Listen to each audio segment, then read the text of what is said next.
নমস্কার বন্ধুরা, সোনার কিচেন ঘরে তোমাদেরকে স্বাগত জানাই।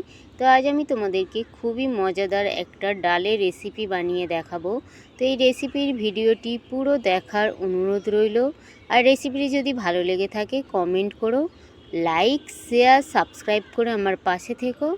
যারা এখনও পর্যন্ত আমার চ্যানেলটিকে সাবস্ক্রাইব করেছো তাদেরকে অসংখ্য অসংখ্য ধন্যবাদ। যারা এখনও আমার চ্যানেলটিকে সাবস্ক্রাইব করোনি, অনুরোধ রইল আমার চ্যানেলটিকে সাবস্ক্রাইব করে আমার পাশে থাকার জন্য। যারা আমার ফেসবুক পেজ থেকে দেখছো তাদের কাছে অনুরোধ রইল ফেসবুক পেজটা একটা লাইক দিয়ে একটু ফলো করে দেওয়ার জন্য। তো রেসিপিটি বানানোর জন্য এখানে দেখো আমি দু রকম ডাল নিয়েছি। আমি একটু মুগ ডাল নিয়েছি আর একটু আমি মুসুর ডাল নিয়েছি।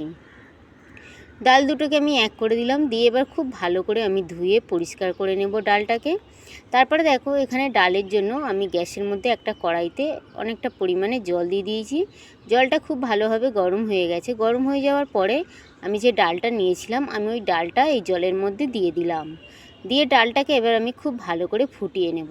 তার আগে দেখো এই ডালের ওপরে যেই ফেনাটা ওঠে এই ফেনাটা কিন্তু তুলে ফেলে দিতে হবে। তো ডালের পুরো ফেনাটা এইভাবে আমি চামচ দিয়ে দিয়ে তুলে ফেলে দেবো।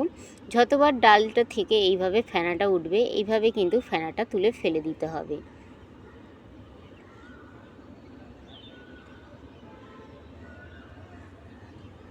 তো এখানে দেখো ডালের ফেনাটা আমি তুলে ফেলে দিলাম।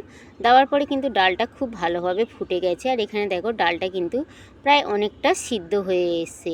ডালটা কিন্তু পুরোপুরিভাবে সিদ্ধ হয়নি, প্রায় অনেকটা সিদ্ধ হয়ে এসছে। এবারে এই ডালের মধ্যে আমি দেখো লাউ ডাঁটা নিয়েছি। আমি এই লাউ ডাঁটা দিয়ে আজকে ডাল বানাবো। তো এই লাউ ডাঁটাটা আমি ডালের মধ্যে দিয়ে দিলাম। ডালের মধ্যে লাউ ডাঁটা দিয়ে আবারও লাউ ডাঁটার সঙ্গে আমি খুব ভালো করে ডালটা আর লাউ ডাঁটাটা আমি সিদ্ধ করে নেব। তো এখানে দেখো লাউ ডাঁটাটা দিয়ে আমি খুব ভালো করে মিশিয়ে দিলাম। মিশিয়ে দেওয়ার পর আমি কিছুক্ষণ ঢাকা দিয়ে দেবো যাতে লাউ ডাঁটাটা খুব ভালোভাবে সিদ্ধ হয়ে যাবে। তো কিছুক্ষণ পরে দেখো আবারও আমি ফিরে এলাম আর ঢাকাটা আমি খুলে দিলাম। খুলে দিয়ে এবারে আবারও আমি কিছুক্ষণ নাড়াচাড়া করে নেব। আর এখানে দেখো ডালটাও কিন্তু খুব ভালোভাবে সিদ্ধ হয়ে গেছে আর লাউ ডাঁটাটাও কিন্তু খুব সুন্দরভাবে সিদ্ধ হয়ে গেছে। এবারে এই লাউ ডাঁটা আর ডালের মধ্যে আমি কয়েকটা পাকা কাঁচা লঙ্কা দিয়ে দিলাম আর স্বাদ অনুযায়ী নুন দিয়ে দিলাম আর একটু আমি হলুদ গুঁড়ো দিয়ে দিলাম। হলুদ গুঁড়োটা দিয়ে আবারও আমি ডালের সঙ্গে কিছুক্ষণ ফুটিয়ে নেব। হলুদ গুঁড়োটা দিয়ে ডালের সঙ্গে কিছুক্ষণ না ফোটালে হলুদের কিন্তু কাঁচা গন্ধটা রয়ে যায়। আর হলুদটা দেওয়ার পরে কিন্তু কোনো খুন্তি কিংবা হাতা ডালের মধ্যে লাগানো যাবে না, তাহলে কিন্তু কাঁচা গন্ধ হয় হলুদের। হলুদটা দিয়ে কিছুক্ষণ ফোটানোর পরে দেখো এখানে কিন্তু আমার লাউয়ের ডাঁটা আর ডালটা কিন্তু সিদ্ধ হয়ে গেছে। এবারে কিন্তু আমি নামিয়ে নেব। এই লাউ ডাঁটা আর ডালটা আমি লাবিয়ে নেব। তো এখানে আমি গ্যাসটা বন্ধ করে দিলাম, দিয়ে আমি লাবিয়ে নেব।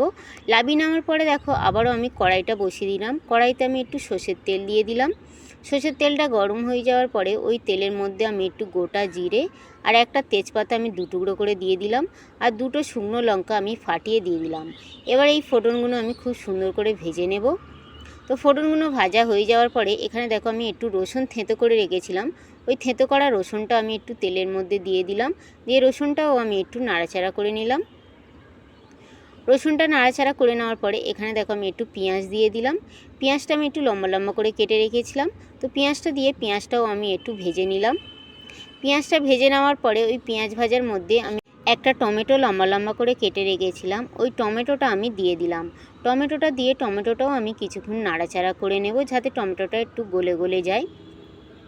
এবার ওই টমেটোর মধ্যে আমি হালকা করে একটু নুন দিয়ে দিলাম। যেহেতু আমি ডাল সিদ্ধ করার সময় নুন দিয়েছিলাম, যার জন্য নুনের পরিমাণটা কিন্তু খুবই কম দিতে হবে। তো নুনটা দিয়ে আবারও আমি কিছুক্ষণ নাড়াচাড়া করে নিলাম। নাড়াচাড়া করে নেওয়ার পরে এখানে দেখো টমেটো কিন্তু একদম গলে গলে গেছে। এবারে যে আমি ডালটা সিদ্ধ করে রেখেছিলাম ওই সিদ্ধ করা ডালটা আমি দিয়ে দিলাম। সিদ্ধ করা ডালটা দিয়ে খুব ভালো করে আমি মিশিয়ে নেব মশলাটার সঙ্গে। খুব ভালোভাবে কিন্তু এইভাবে নাড়াচাড়া করে নিতে হবে। নেওয়ার পরে এবারে আমি ডালটাকে ফুটতে দেবো। এখানে দেখো ডালটা কিন্তু খুব সুন্দরভাবে ফুটে গেছে আর কত সুন্দর দেখো দেখতে লাগছে। গরমের দিনে এরকম হালকা হালকা লাউ ডাঁটা দিয়ে ডাল খেতে কিন্তু ভীষণই ভালো লাগে। নামানোর আগে এই ডালের মধ্যে আমি একটু চিনি দিয়ে দিলাম। যেহেতু লাউয়ের ডাঁটা আছে আর মুগ ডাল আছে, যার জন্য একটু চিনি না দিলে কিন্তু খেতে ভালো লাগে না। আর একটু ধনেপাতা কুচো আমি দিয়ে দিলাম। দিয়ে ডালটাকে আমি খুব ভালো করে নাড়াচাড়া করে নিলাম। নেওয়ার পরে এখানে দেখো আমার লাউয়ের ডাঁটা দিয়ে ডাল কিন্তু পরিবেশন করার জন্য পুরো রেডি হয়ে গেছে। এখানে দেখো আমি গ্যাসটা কিন্তু বন্ধ করে দিলাম। দেওয়ার পরে কিন্তু এবার এই লাউ ডাঁটার ডালটা আমি পরিবেশন করে দেব। আর এখানে দেখো আমার পরিবেশন করার জন্য পুরো রেডি। আর কত সুন্দর দেখো দেখতে লাগছে, আর খেতেও কিন্তু দুর্দান্ত লেগেছিল। গরম গরম ভাতের সঙ্গে কিন্তু অসাধারণ লাগে এইভাবে লাউ ডাঁটা দিয়ে ডাল বানাতে। তো আগে যদি তোমরা এইভাবে লাউ ডাঁটা দিয়ে ডাল না খেয়ে থাকো, আমার মতন করে একবার হলেও তোমরা বানিয়ে খেয়ে দেখো। আশা করব ছোট থেকে বড় সবাই কিন্তু ভীষণ ভীষণ ভালো লাগবে।